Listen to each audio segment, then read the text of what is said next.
brought more than just prayers for their children.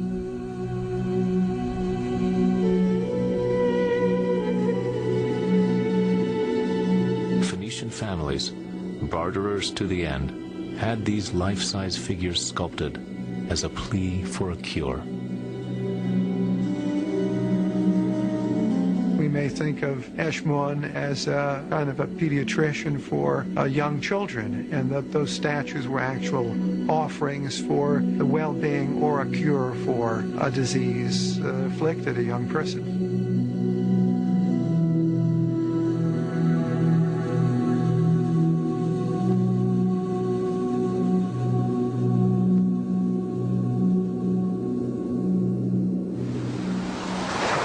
Eshmun's temple is just outside of Sidon, one of the wealthiest and most powerful in the chain of coastal city-states that made up ancient Phoenicia. For 5 years, Lebanese archaeologist Claude Dumet-Sirhal has been digging at Sidon. Sidon, mentioned in the Odyssey, mentioned 31st time in the Bible, one of the greatest cities of the Levant and one of the main harbors, and never excavated. What is so special to this site is the continuous occupation from the end of the 4th millennium right to the 1st millennium. She has uncovered an incredible find, a man who died in the early days of Phoenician history, the time of the Canaanites. But more importantly, this is just one of 36 graves unearthed at Sidon. For Spencer and Pierre, the discovery of another skeleton could mean a chance for more ancient DNA, but the discovery of over 30 skeletons is a genetic gold mine. It could be a major break in the case for the geneticists, if only they can convince Claude to share some teeth. We're gonna find her. Just the floor down here? Hey, Spencer, it's right there. Yeah? Amazing. See 2 teeth fallen. You see them? Yeah. Well, let's go find her.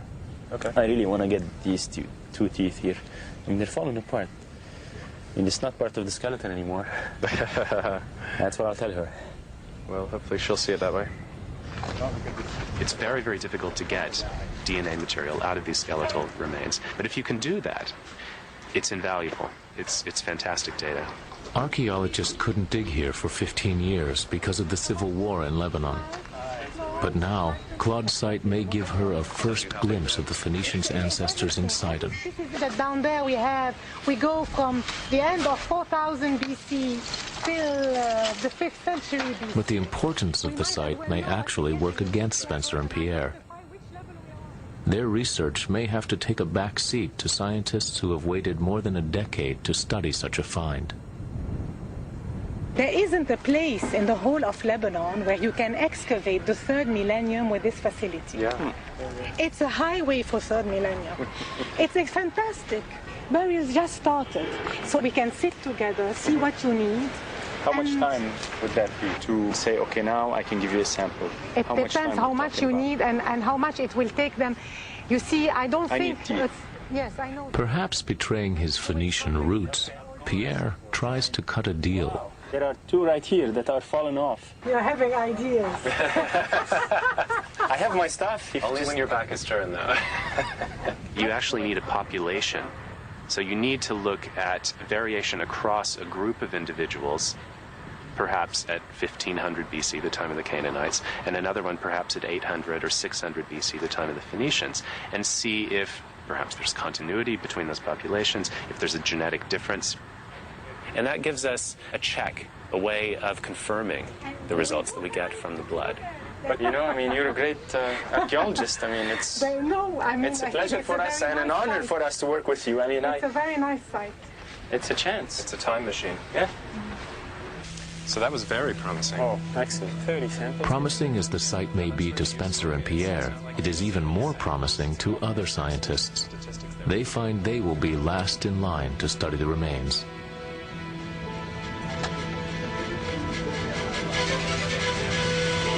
With the trail for ancient Phoenician DNA gone cold, Spencer and Pierre have to plot out their next move.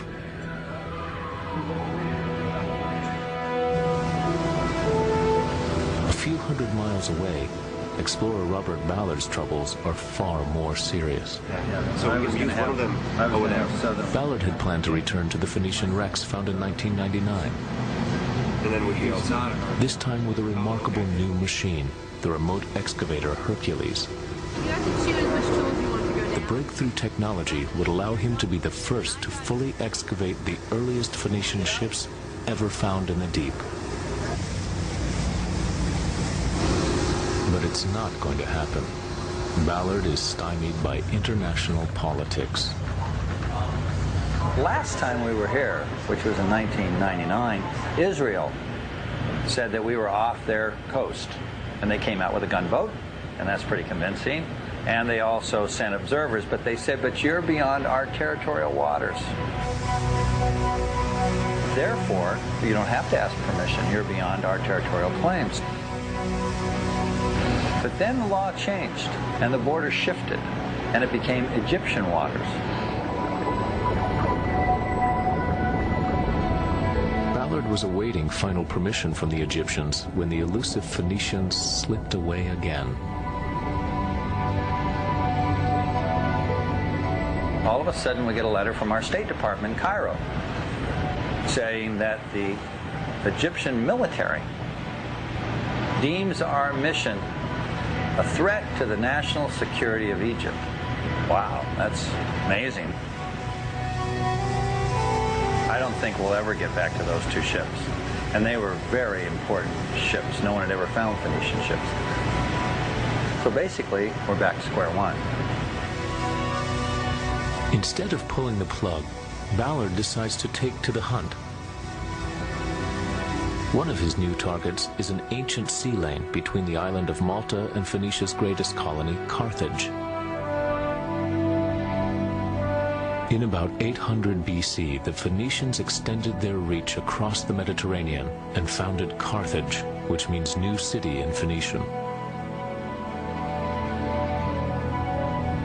From its Phoenician roots, the colony grew to dominate the region, eventually surpassing the power of its founders. For Spencer and Pierre, Carthage holds a natural appeal. It was a major Phoenician settlement for hundreds of years. That's right. And so you have a gradual diffusion of genotypes out from Carthage. Go to the places that were identified in historical sources as being Phoenician settlements, places like Carthage. Sample people there, look at the genetic lineages they have, and see if any of those could trace back to Lebanon. The blood taken here will be some of the last collected for this phase of the research. Spencer and Pierre will then begin the lengthy, tedious business of analyzing the genetic data. Meanwhile, Ballard is trawling along an ancient trade route between Malta and Carthage. So that range is back to the spot, right? The search area is a sea lane over 100 miles long, and while the chance of finding a Phoenician wreck in the open sea is small, it's still the only chance Ballard has. Right where we're headed right now. It's a great hunting ground for shipwrecks. We know the Phoenicians passed through this gauntlet countless times, and statistically, many didn't make it. And this is the place to find them. Ballard searches using an optical imaging system he calls Argus. Jim, do you hear me? Yep. You can get back up to 7. Okay, soft bottom as expected. Argus lets Bob walk along the sea floor like a prospector looking for gold. Nav, do we have a distance that we've traveled since we started? With his array of technology, Ballard's ship is a far cry from the wooden boats of the Phoenicians. These people were at one with the sea. I'm barely connected to the sea when I'm surrounded with technology like this. So I would have loved to sail with them. I would have just sat there and watched. Ballard would have sat alongside mariners who held a vast and intimate knowledge of the entire night sky. Many scholars believe they were the first navigators to identify the North Star.